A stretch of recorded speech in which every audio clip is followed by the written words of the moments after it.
Bismillahirrahmanirrahim. Assalamualaikum warahmatullahi wabarakatuh. Alhamdulillahirabbil alamin. Walladzi arsala rasulahu bil huda wa dinil haq liyudhhirahu 'alad dini kullih. Wa kafa billahi syahida wa asyhadu an la ilaha illallah wahdahu la syarikalah.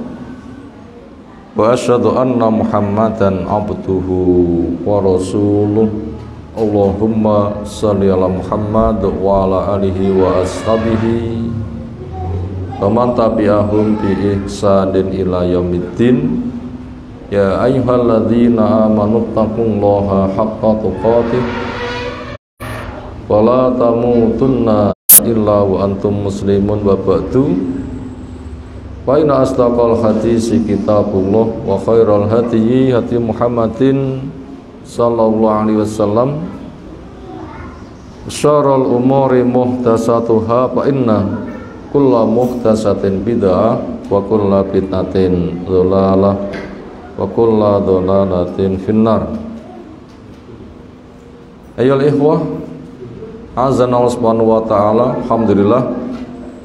Pujian, sanjungan, pengagungan, syukur semata kita hatukan untuk Allah Ta'ala, yang teriring doa, salawat, salam semoga tercurah untuk Rasulnya Muhammad sallallahu alaihi wasallam. Berikutnya, untuk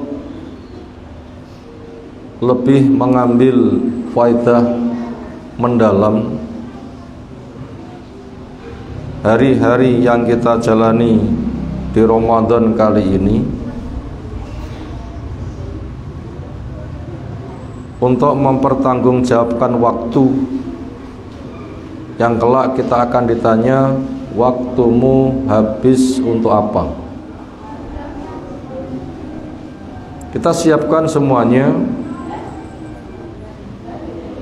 kita sampaikan, kita siapkan jawaban. Waktuku banyak saya arahkan untuk ta'allum, mencari ilmu,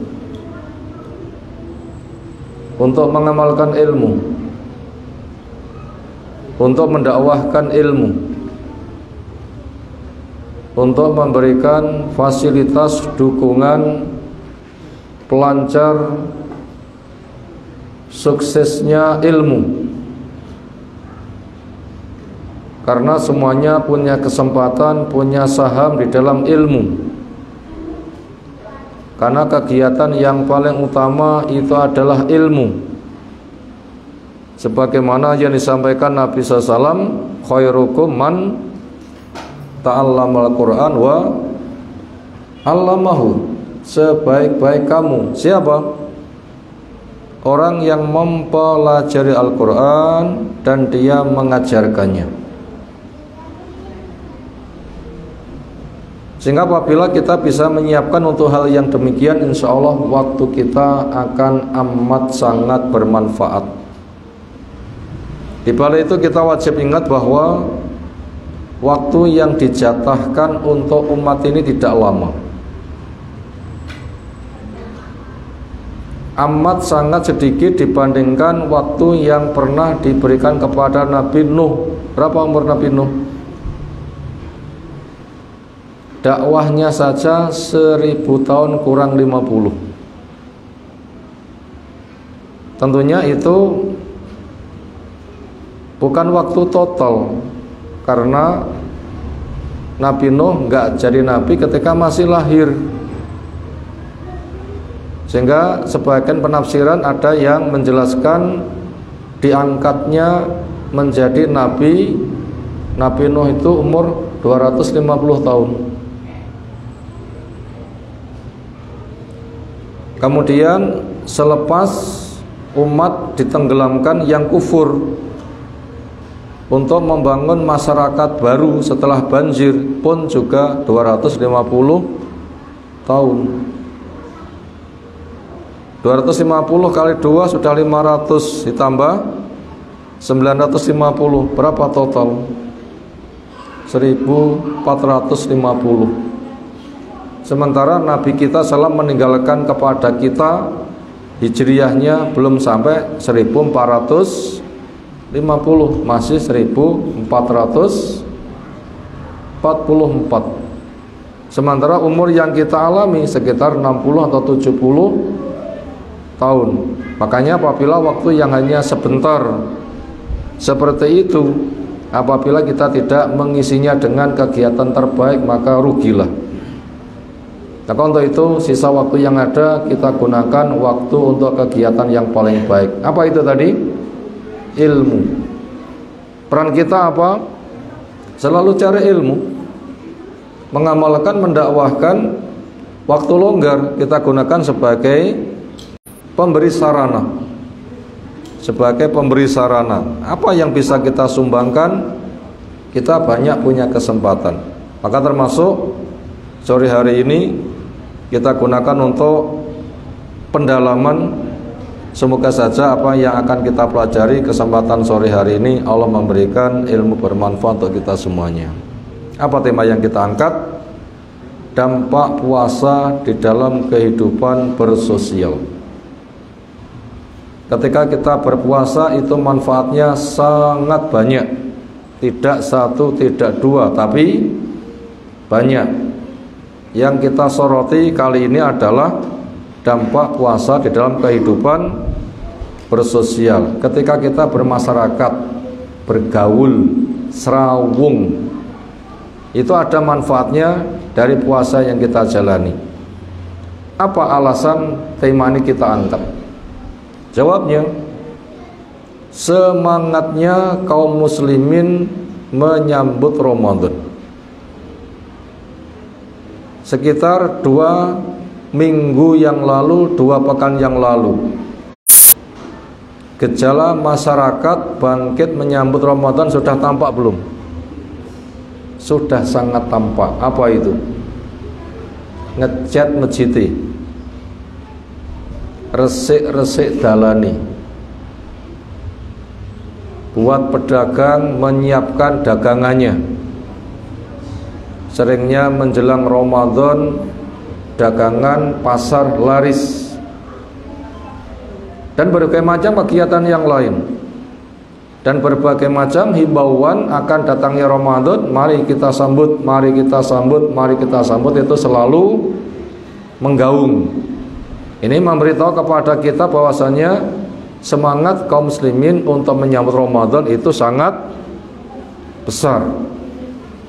Ini yang menjadi alasan kenapa tema ini kita angkat, yaitu semangatnya kaum muslimin menyambut Ramadan. Apa tujuan yang hendak kita gapai dengan tema ini? Yaitu tujuannya untuk semakin mengenal manfaat agar semakin semangat beramal. Karena istilahnya tidak kenal tidak sayang. Supaya semakin tumbuh sayangnya, supaya semakin dikenali. Sampai-sampai wong Jawa gadah unen-unen. Napa niku? Witing tresno jalaran sangka kulino napa nglibet. Artinya semakin dikenal akan semakin mengenal, akan semakin mengetahui fadilah-fadilahnya, dan akan semakin terajut, akan tumbuh. Ini tujuan yang hendak kita gapai. Makanya sistem yang dipakai oleh Al-Quran untuk menjelaskan syariatnya, Allah turunkan menggunakan wazan fa'ala. Kalau nuzul itu turun ikut wazan fa'ala adalah nazzala, artinya diturunkan berulang-ulang. Karena memang manusia butuh berulang-ulang, dan kenyataannya kehidupan kita itu adalah seri kehidupan yang berulang-ulang. Waktu sebenarnya itu hanya sehari, cuma berulang-ulang. Jadi pekan, bulan, tahun, puluh tahun kan hanya mengulang kan. Sholat pun juga hanya 5, zuhur, asar, maghrib, isya, subuh, itu juga berulang. Diawali nafas kita, ada berapa kali nafas kita? hanya menghirup dan menghembus. Berapa kalinya? Itu juga berulang-ulang. Ilmu pun juga demikian. Rata-rata dari kita baru meresap itu apabila juga berulang-ulang. Karena akal yang Allah berikan kepada kita enggak seperti akal yang diberikan kepada Imam Syafi'i, Imam Qatadah, Ibnu Taimiyah. Imam Qatadah lahir dalam keadaan buta, tapi jadi ulama besar. Napa niku modale? Pendengaran, kecepatan memahami, dan meresap, sehingga tidak pernah minta kepada gurunya, "A'idli, tolong diulangi." Tidak pernah. Seperti kecepatan fotokopi, lap dadi, ngoten nggih. Bahkan lebih cepat lagi. Nah, ternyata otak kita tidak seperti itu rata-rata. Makanya kita itu perlu mengulang-ulang. Yang hafal semakin hafal, dengan pengulangan yang sudah paham akan semakin luas. Buat orang yang butuh diulang-ulang sehingga nanti mendapatkan apa yang menjadi tujuan. Bagaikan orang itu mengasah pisau, berapa kali gesekannya? Sekali gesek sudah tajam? Sulit. Untuk bisa seperti itu sulit. Makanya itu semua butuh diulang-ulang. Makanya himbauan untuk memaksimalkan pengejaran kita akan fadilah Ramadan itu terlalu banyak diulang. Itu adalah memang kebutuhan kita semuanya. Tetapi tujuan kenapa tema ini kita angkat adalah untuk semakin mengenal manfaat dari Ramadan itu sendiri, sehingga nanti akan semakin semangat beramal. Berikutnya masuk dalam uraian. Yang pertama, bahwasanya Islam Allah wujudkan dalam bentuk bina, maknanya bangunan. Sebagaimana Imam Bukhari meriwayatkan, Imam Muslim, Imam Nasai, bila kita buka di Arba'in Nawawi, hadis bagian-bagian awal, di sana dikatakan buniyal Islamu ala khamsin. Islam itu dibangun di atas 5. Entah syahadat la ilaha illallah Muhammadur Rasulullah, penegakan sholat, zakat, puasa, dan haji.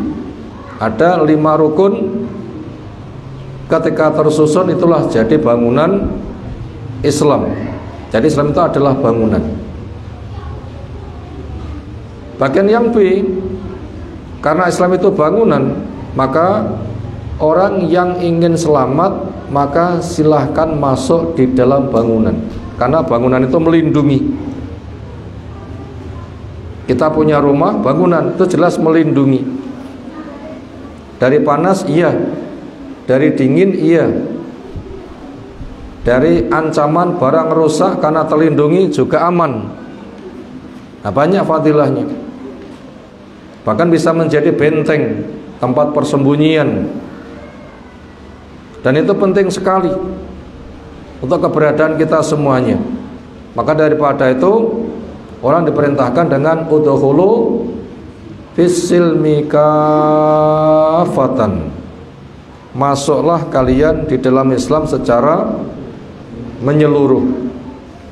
Kenapa? Itu memang bangunan dan itu hanya satu-satunya. Kalau bangunan tempat berlindung itu satu-satunya, itulah Islam. Ini adalah kemestian, ini bukan promosi. Tapi apa? Kemestian, bukan promosi. Kalau promosi itu biasanya menggunakan bahasa ngecap. Napa ngecap niku? Kabeh pabrik kecap promosine kecapku nomor 1. Tapi ketika kita kembali kepada Islam, satu-satunya agama yang Allah terima itu adalah Islam. Ini bukan ngecap, bukan promosi, tapi ini sebuah kemestian. Kenapa kok begitu? Karena pesan Nabi SAW, al-anbiya'u ikhwah wa dinuhum wahid. para nabi itu bersaudara dan agama mereka adalah satu. Semua nabi dakwanya adalah anikbutullah wajtanibu at-taghut.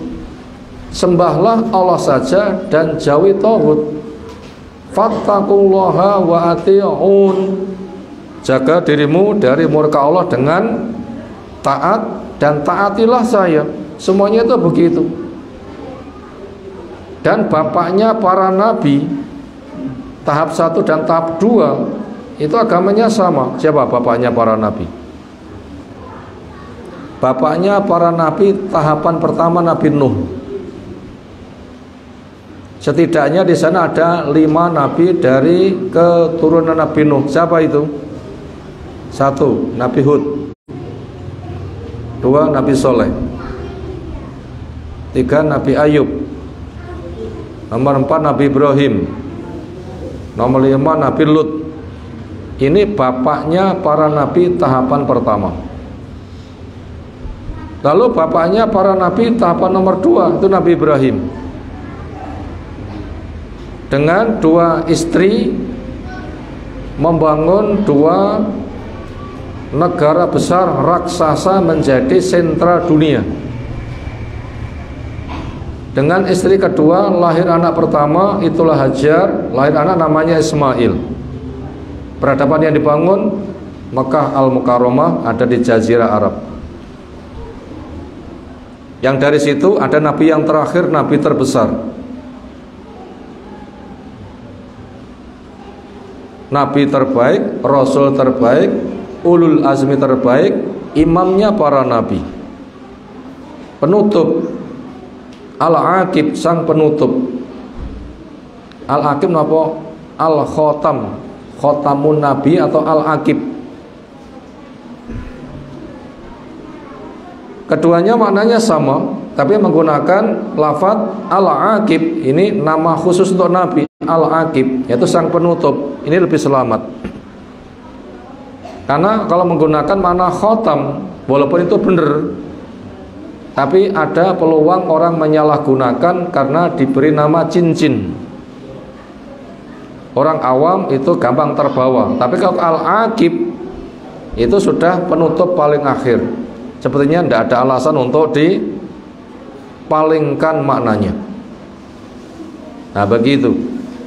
Kemudian dengan istri yang pertama lahir anak yang kedua, itulah Nabi Ishak, turun Yakub, turun Yusuf, dan semua nabi yang ada di Syam, markasnya Baitul Maqdis, itu dari Nabi Ishak, Nabi Yakub. Yang Nabi Yakub biasa dipanggil dengan Israel. Itu kunyahnya. Itu kunyahnya. Itu bahasa Ibrani, bahasa Arabnya adalah Abdullah. Jadi Israel, Il itu Allah, bahasa Arabnya. Isra itu adalah Abdun, Israel itu adalah Abdullah. Nah Israel beda lagi. Semuanya dari situ. Yang itu terakhir nabi dari Bani Israel. Nabi siapa? Nabi Isa. Yang itu sudah mengingatkan kepada Israili, anak turun Nabi Yakub, supaya mengikuti risalah yang ia bawa dan nanti supaya siap menyambut Nabi yang dibisyarahkan, Nabi yang beritanya dikhabarkan. Sebagaimana Allah jelaskan ada pada surah Shaf, Nabi Isa AS mengatakan, ya Bani Israel, inni Rasulullah ilaikum musaddiqan lima baina yadayya minat Taurat wa mubasyiran bi rasulin yati min ba'dismuhu Ahmad. Wahai Bani Israel, anak turun Nabi Yakub, hei orang-orang Israeli, saya utusan Allah buat kalian, membenarkan kitab yang ada pada kalian dan menyampaikan kabar gembira adanya Nabi yang datang sesudah saya. Dia bernama Ahmad. Akhirnya ketika kita sudah melihat silsilah siapa bapak para nabi, ternyata semua itu digiring kepada agama yang sama. Nabi Ibrahim berpesan, Nabi kita berpesan, semuanya berpesan dengan pesan yang sama, yaitu wala tamutunna illa wa antum muslimun, dan kamu jangan sampai mati kecuali kamu sebagai orang yang beragama Islam, beragama tauhid, yang taat, yang terjaga dari pembatal-pembatal dengan kesyirikan, kufur besar, nifak besar, fasik besar. Itu bisa meluluh lantakan dari keagamaan. Jadi siapa yang pengen selamat, ya masuk Islam. Ini bukan promosi tapi sebuah kemestian. Siapapun memahami ketika ngomong adalah 5 tambah 5 itu 10. Ini promosi atau kemestian? Kemestian, bukan promosi. 5 tambah 5 10. Itu kemestian. Satu-satunya agama itu Islam. Itu kemestian, bukan promosi. Makanya siapa yang cari yang itu pasti rugi. Allah menandaskan inna dina indallah Islam wa may yabtaghi ghayra islami dina fala yuqbala minhu wa huwa fil akhirati minal khasirin. Agama yang ada di sini adalah Islam, agama tauhid, agama taat, agama yang terjaga. Maka barang siapa mencari selainnya pasti rugi dan kelak di akhirat pasti menjadi orang yang celaka. Itu tadi bagian yang B. Orang yang pengen selamat maka dia harus masuk Islam sebagaimana firman-Nya udkhulu fis silmi kafatan. Masuklah kalian pada Islam secara menyeluruh. Itu di Al-Baqarah ayat yang ke-208. Bahkan yang C, pilar penyangga Islam itu ada 5. Niku rawahu Muslim, yaitu hadis panjang yang dikenal dengan nama hadis Jibril. Ketika sedang ngelumpuk bareng, ada orang asing datang yang sangat hitam rambutnya, putih bajunya, sepertinya baru berdandan. Tapi lek baru berdandan wong kene nggak kenal, tapi lek wong liya kok fresh. Sopo iki? Langsung mendekat kepada Nabi sallam, menanya ini itu, salah satunya ya Muhammadu mal Islam. Ini Jibril memanggil nama ya Muhammadu niku jangkar atau nama sopan. Dia memanggil ya Muhammadu, ini jangkar atau pemanggilan sopan? Jawab. Itu pemanggilan sopan. Loh, lain ayat wala taj'alu du'a ar-rasuli ka du'a ba'dikum ba'dha. Bila kamu memanggil Rasul, ojo kamu punya gaya memanggil kepada teman yang sangat akrab. Teman yang sangat akrab niku bahasa sapaan itu pundi? Biasa ngoten nggih.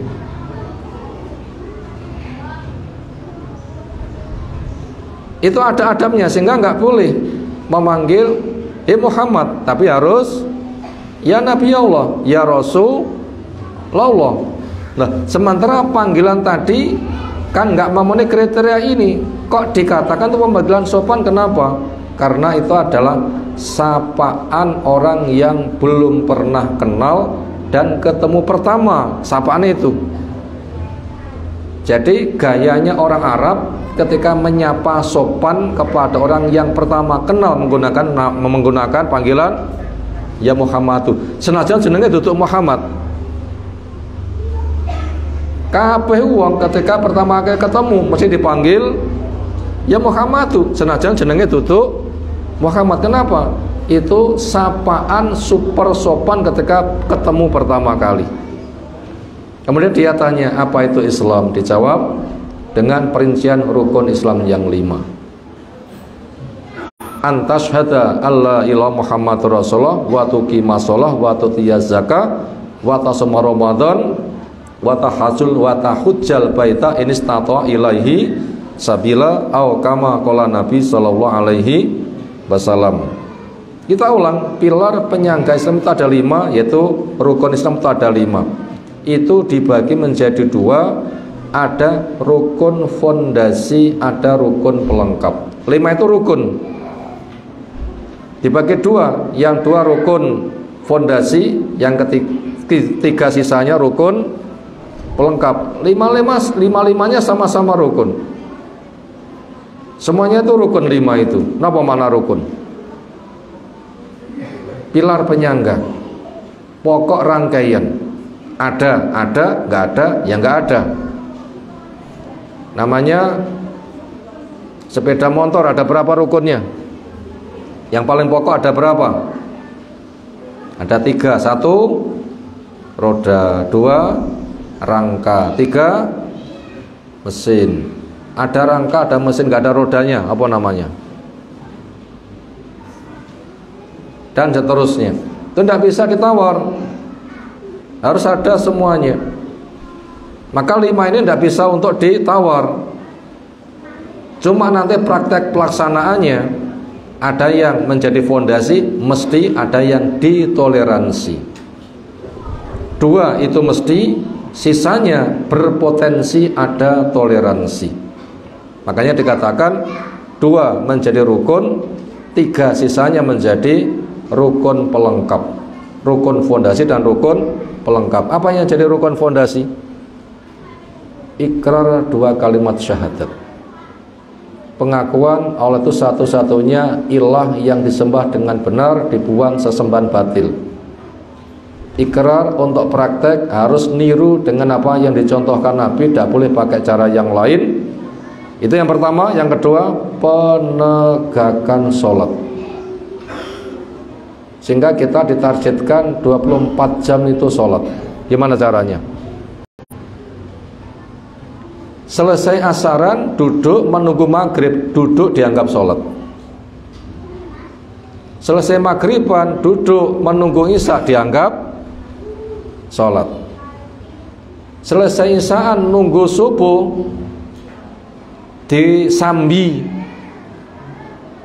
Disambi napa dimangun sari? Ayo pilih pundi niki. Nek disambi niku wetan kula, nek dimangun sari nek kene ngoten lho nggih. Disambi napa dimangun sari? Disambi mawon. Diisi dengan kegiatan ini itu apa? Ya pulang asya, makan malam, acara aurat dengan keluarga, acara istirahat, acara bangun malam. Acara ini dalam rangka nunggu subuh, itu dianggap sholat. Selesai subuh nunggu zuhur, disambi golek sangu, itu dianggap sholat. Selesai zuhur nunggu asar, disambi istirahat siang, ada waktu aurat, itu juga dianggap sholat. Makanya sholat bersama 2 kalimat syahadat ini menjadi rukun fondasi, tidak bisa ditawar. Tidak ada alasan syar'i orang itu kok meninggalkan sholat, kafir, ya kan? Tapi 3 rukun pelengkap ini banyak ditoleran. Zakat termasuk rukun, tapi nggak semua orang itu mengeluarkan zakat, bahkan banyak yang diberi zakat. Demikian juga puasa, ini rukun, tapi ada toleransi. Entah itu mengganti dari yang lain atau membayar fidyah atau dipuasakan oleh orang lain yang nanti ada perinciannya insyaallah. Demikian juga haji, jelas liman istata'a ilaihi sabila, untuk orang yang mampu menempuh perjalanannya. Kemudian ketika rukun Islam itu sudah dibagi demikian, 2 pertama itu tidak bisa ditawar, 3 sisanya di sana ternyata ada rukhsah yang sudah kita sebutkan, nggak bisa zakat diberi zakat, nggak iso haji, masih ada perbuatan lain bernilai haji. Napa termasuk perbuatan lain bernilai haji? Cari ilmu sakmenika. Orang datang ke masjid, belajar, mengajar, memiliki nilai haji sempurna. Gak haji tetapi punya nilai haji sempurna. Sama nih kalau kita mendapatkan nilai niku insyaallah besar fadilahnya. Adapun rukhsah untuk orang yang berpuasa, 1 untuk mereka yang sudah nggak ada harapan puasa, kakek-kakek semakin tua, nenek-nenek semakin tua, orang sakit nggak ada harapan sembuh, nggak mampu berpuasa, diganti nopo? Fidyah. Halangan sementara, diganti nopo? Diganti puasa di hari yang lain. Kemudian orang itu sudah bekerja keras untuk melaksanakan puasa,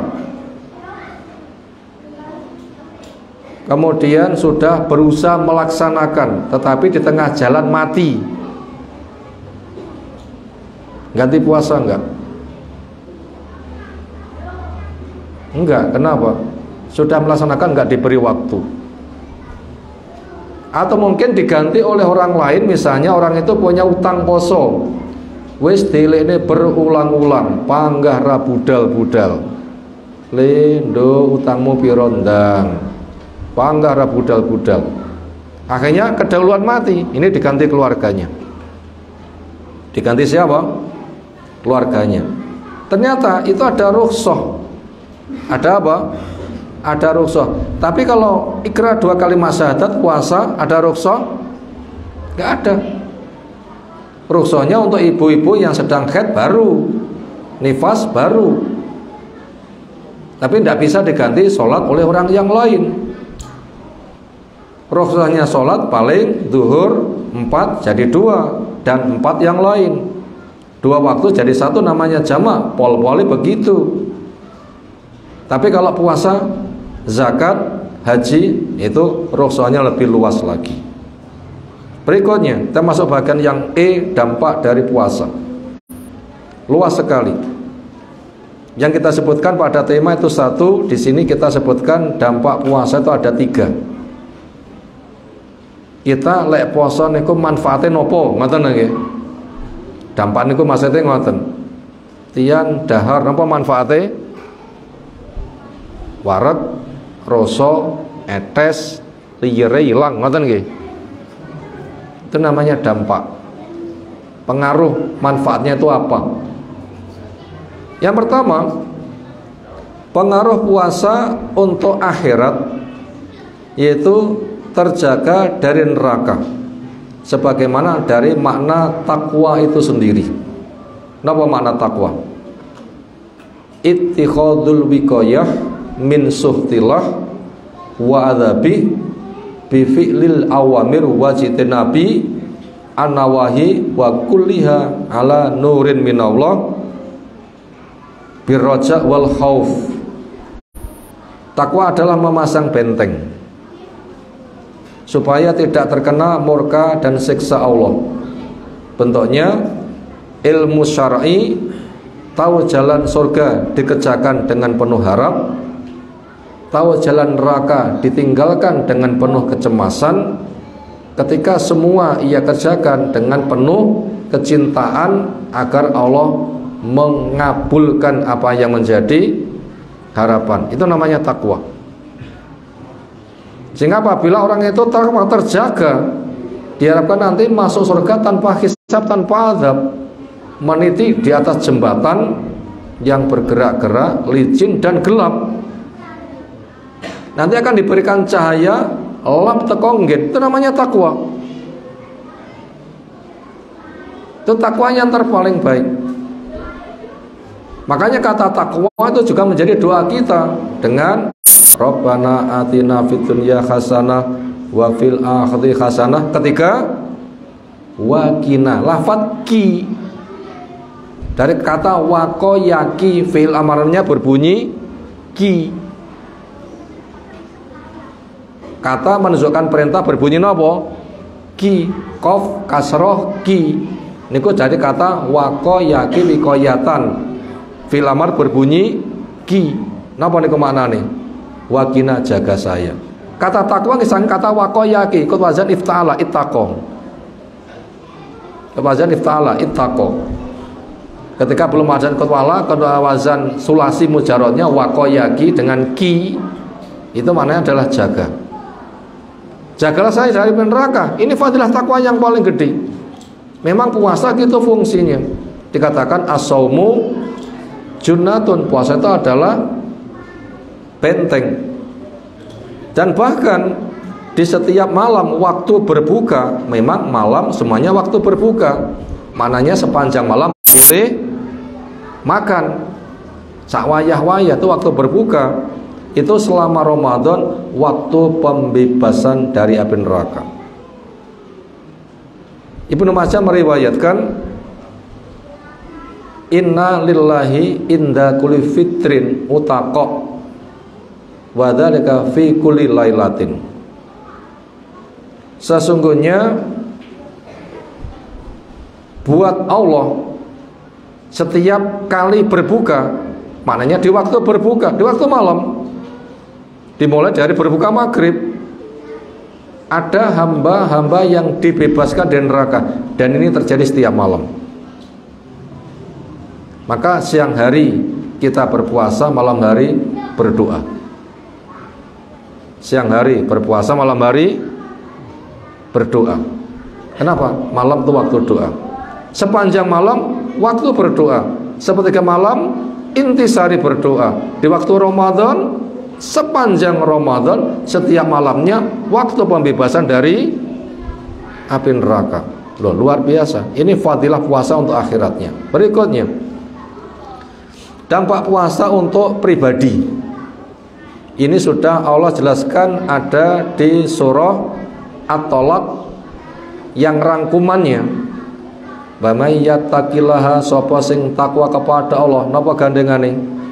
Diberikan jalan keluar, rezeki datang dari arah yang tidak disangka, dicukupi, dimudahkan urusannya, digugurkan dosanya, dibesarkan pahalanya. Di Al-Baqarah 282 akan diberikan ilmu, encer otak, mudah paham, berbagai macam rahasia akan terungkap dengan takwa. Wattaqullah yu'allimukumullah, Allah akan memberikan pengajaran. Berikutnya, fadilah takwa, dampak puasa untuk lingkungan. Apa itu? Lingkungan akan terjaga dari gangguan lisan dan tangan. Lingkungan akan terjaga dari gangguan lisan dan tangan. Kenapa? Puasa rukun Islam, Islam bukti sosialnya nopo? Tiang niku diarani Islam, nopo bukti sosialnya? Lingkungannya aman dari gangguan lisan dan tangan. Inilah pesan Nabi SAW. Al-muslimu man salimal muslimun min lisanih wa yati. Seseorang dikatakan beragama Islam, ada bukti. Apa? Lingkungannya selamat dari gangguan lisan, dari gangguan tangan. Makanya bila kita berpuasa, ini sangat maslahat kepada lingkungan. Kenapa? Karena sumber dosa itu bisa dibilang dua. Nopo? Mulut dan kelamin. Ketika puasa, menjaga ini semuanya. Gak makan, gak minum, dan macam-macam. Disibukkan zikir, doa, memperbanyak sedekah. Halal saja nggak dimakan, punya disedekahkan, kapan dia akan melakukan perbuatan mungkar? Ini kan memberikan dampak kepada lingkungan. Makanya ketika berpuasa, banyaklah untuk bersedekah, banyak berdoa, membaca Quran. Ini akan masyarakat kepada lingkungan. Itulah yang kita selalu dan selalu dilatih oleh Nabi Sallallahu Alaihi Wasallam. Jadi sekalian, sepertinya waktu yang ada sudah terbatas. Poin terakhir, insyaallah itu tinggal membaca dalilnya, yang isinya adalah ada hadis dari Sa'al bin Abi Sa'ad As-Sa'idi, bersabda Nabi SAW, barang siapa yang bisa menjaminkan untukku apa yang ada di antara dua kumis dan dua kakinya, maka dijamin masuk surga. Maka puasa membimbing kita untuk menjamin mulut dan kelamin atau mulut dengan tangan. Apabila itu betul-betul terarah, itulah dampak puasa akan memberikan maslahat kepada lingkungan dan dampak-dampak yang lain. Demikian yang kita sampaikan. Semoga Allah memberikan ilmu bermanfaat untuk kita semuanya. Subhanakallahumma bihamdika asyhadu an la ilaha illa anta astaghfiruka wa atubu ilaik. Assalamualaikum warahmatullahi wabarakatuh.